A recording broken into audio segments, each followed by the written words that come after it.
नमस्कार, state bus news में आपका स्वागत है। मैं हूं प्रतिमा शाह। आइए बढ़ते हैं आज की तमाम खबरों की ओर। जेएमएम सुप्रीमो एवं राज्यसभा सांसद शिबू सोरेन ने झारखंड के खनिज संपदा को बचाने के लिए एक बेहतर नीति बनाने पर जोर दिया है। जेएमएम सुप्रीमो शिबू सोरेन ने कहा कि झारखंड में अकूत खनिज संपदा के बावजूद यह राज्य पिछड़ेपन का शिकार है। जब यहाँ के लोगों को रोजगार नहीं मिले और राज्य का अपेक्षित विकास ही ना हो, तो अब इस पर यहाँ की जनता और अधिकारी के साथ सरकार को गंभीर विचार करना होगा ताकि यहाँ की खनिज संपदा को बचाया जा सके। पार्टी सुप्रीमो श्री सोरेन ने बुधवार को दुमका के गांधी मैदान में आयोजित पार्टी के 43वें स्थापना दिवस समारोह को संबोधित कर रहे थे। वहीं मुख्यमंत्री एवं पार्टी के कार्यकारी अध्यक्ष हेमंत सोरेन ने केंद्र सरकार और बीजेपी पर जमकर हमला बोला है। सीएम श्री सोरेन ने यूपी चुनाव पर चर्चा करते हुए कहा कि उत्तर प्रदेश में बीजेपी नाक से पानी पी रही है, आने वाले समय में पूरा डुबकी लगा देगी। सीएम हेमंत सोरेन ने कहा कि झारखंड के खनिज संपदा पर केंद्र की गिद्ध नजर है। यहाँ के कोयला और लोहा को 100 सालों से लूटा जा रहा है। हमारी सरकार ने विस्थापितों के हक को लेकर लंबी लड़ाई लड़ी है और केंद्र को विस्थापितों के हक में 1 करोड़ रुपए का ठेका दिलवाने के लिए कानून बनाने पर जोर दिया, जिस पर केंद्र ने अमल शुरू कर दिया है। सीएम ने कहा कि केंद्र पर हमारे राज का काफी बकाया है और हम हमेशा अपना हक मांगते रहे हैं। सीएम ने कहा कि देश में हमेशा नए नए कानून बन रहे हैं। बीजेपी पूरे देश को बेचकर अपनी झोली भरने का काम कर रही है। सीएम हेमंत सोरेन ने राज्य के पूर्ववर्ती रघुवर सरकार पर भी निशाना साधा और अपनी सरकार की उपलब्धियों और भावी योजनाओं पर चर्चा की। गौरतलब हो कि कोरोना संक्रमण की वजह से पिछले साल की तरह इस साल भी जेएमएम ने पार्टी का स्थापना दिवस संथाल परगना के हर जिले में दिन के उजियारों में कोरोना गाइडलाइंस का पालन करते हुए शांतिपूर्ण ढंग से मनाया गया। हालांकि मुख्य समारोह का आयोजन दुमका के गांधी मैदान में आयोजित किया गया। बता दें कि पिछले 42 सालों से हर साल 2 फरवरी को दुमका के ऐतिहासिक गांधी मैदान में जेएमएम का स्थापना दिवस समारोह का आयोजन होता आया है।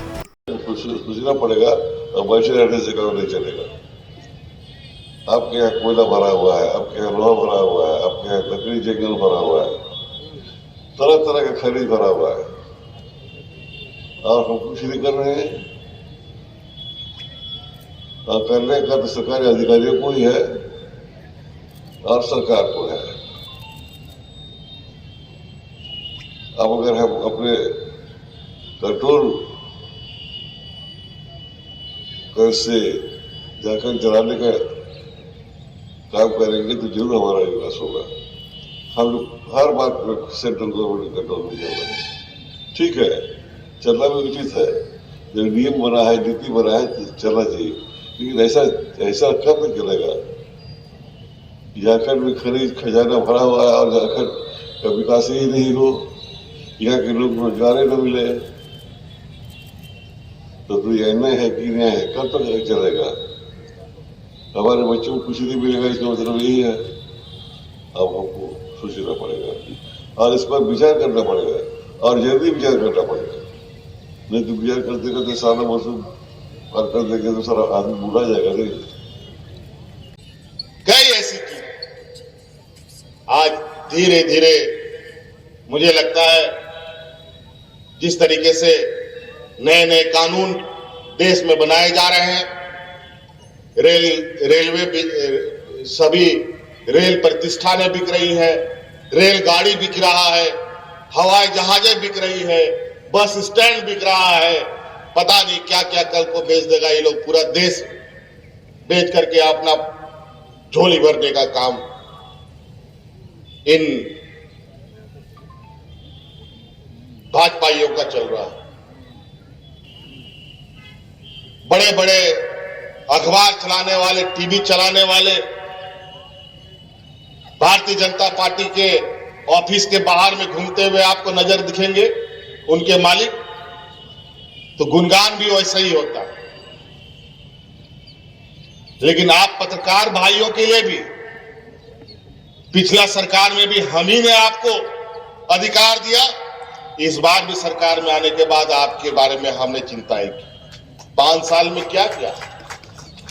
5 साल में जिस तरीके से आपने उस गुरु सरकार को गुणगान किया है, आज उस सरकार का हश्र देखिए।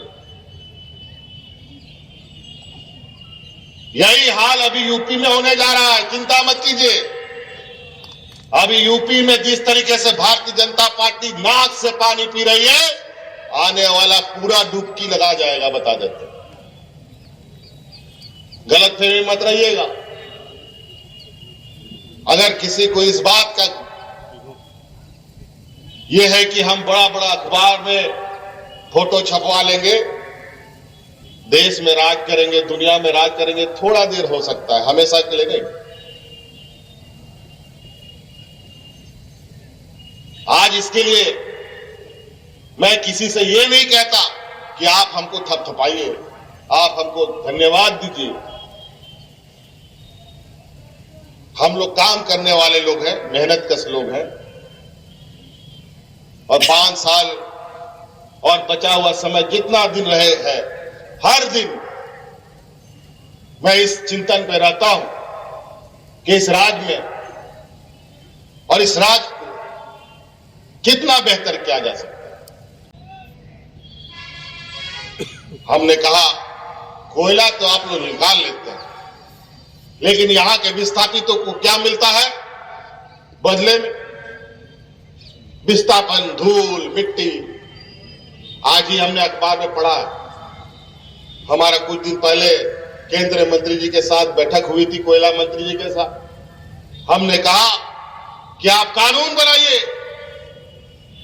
कि कम से कम हमारे वहां के विस्थापित लोगों को 1 करोड़ रुपया तक का ठेका हम विस्थापितों के ही बीच में डालेंगे और विस्थापित लोगों को ही देंगे, कोई बाहर के लोगों को नहीं देंगे।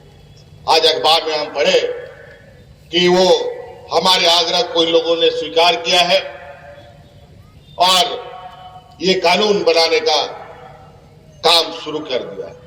मैं इसके लिए बोलूंगा धन्यवाद देना चाहिए अगर लोग मानते हैं।